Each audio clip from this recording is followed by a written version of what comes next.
ನಮಸ್ಕಾರ. ಕೆ.ಎಸ್. ಭಗವಾನ್ ವಿವಾದಿತ ಪ್ರಾಧ್ಯಾಪಕ ಈಗ ಪುನಃ ಕೋಟ್ಯಾಂತರ ಹಿಂದೂಗಳು ಅತ್ಯಂತ ಶ್ರದ್ಧೆ ಭಕ್ತಿ ಭಾವದಿಂದ ಪೂಜಿಸುವಂತಹ ಪ್ರಭು ಶ್ರೀರಾಮಚಂದ್ರನ ಬಗ್ಗೆ ಅತ್ಯಂತ ಕೆಟ್ಟದಾಗಿ, ಅತ್ಯಂತ ಅಶ್ಲೀಲವಾಗಿ, ಅಸಭ್ಯವಾಗಿ ಹೇಳಿಕೆಯನ್ನು ಕೊಡುವ ಮೂಲಕ ಕೋಟ್ಯಾಂತರ ಹಿಂದೂಗಳ ಧಾರ್ಮಿಕ ಭಾವನೆಗೆ ನೋವುಂಟು ಮಾಡಿದ್ದಾನೆ.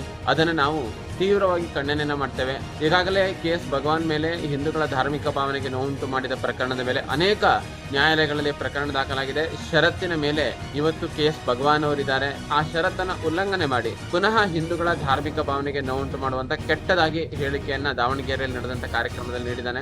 ಪ್ರಭು ಶ್ರೀರಾಮಚಂದ್ರ ಅವರ ತಂದೆಗೆ ಹುಟ್ಟಿಲ್ಲ, ಪುರೋಹಿತರು ಅಲ್ಲಿ ರಾಣಿಯರ ಜೊತೆಗೆ ಮಲಗಬೇಕಿತ್ತು, ಈ ರೀತಿಯಾಗಿ ಅತ್ಯಂತ ಕೆಟ್ಟದಾಗಿ ಅಶ್ಲೀಲವಾಗಿ ಹೇಳಿಕೆಯನ್ನು ಕೊಟ್ಟು ಹಿಂದೂಗಳ ಧಾರ್ಮಿಕ ಭಾವನೆಗೆ ನೋವುಂಟು ಮಾಡಿರುವ ಕಾರಣ ನಾವು ಕರ್ನಾಟಕ ಸರ್ಕಾರದ ಮಾನ್ಯ ಮುಖ್ಯಮಂತ್ರಿಗಳಿಗೆ ಆಗ್ರಹವನ್ನ ಮಾಡ್ತೇವೆ. ಕೂಡಲೇ ಕೆ.ಎಸ್. ಭಗವಾನ್ ಮೇಲೆ ದ್ವೇಷ ಭಾಷಣ, ಹೇಟ್ ಸ್ಪೀಚ್ ಪ್ರಕರಣವನ್ನು ದಾಖಲು ಮಾಡಬೇಕು. ಮಾನ್ಯ ನ್ಯಾಯಾಲಯಕ್ಕೆ ನಾವು ಆಗ್ರಹವನ್ನ ಮಾಡ್ತೇವೆ. ಅವನ ಜಾಮೀನನ್ನ ರದ್ದು ಮಾಡಬೇಕು. ಪದೇ ಪದೇ ಹಿಂದೂಗಳ ಧಾರ್ಮಿಕ ಭಾವನೆಯನ್ನು ನೋವುಂಟು ಮಾಡ್ತಾ ಇದ್ದಾನೆ.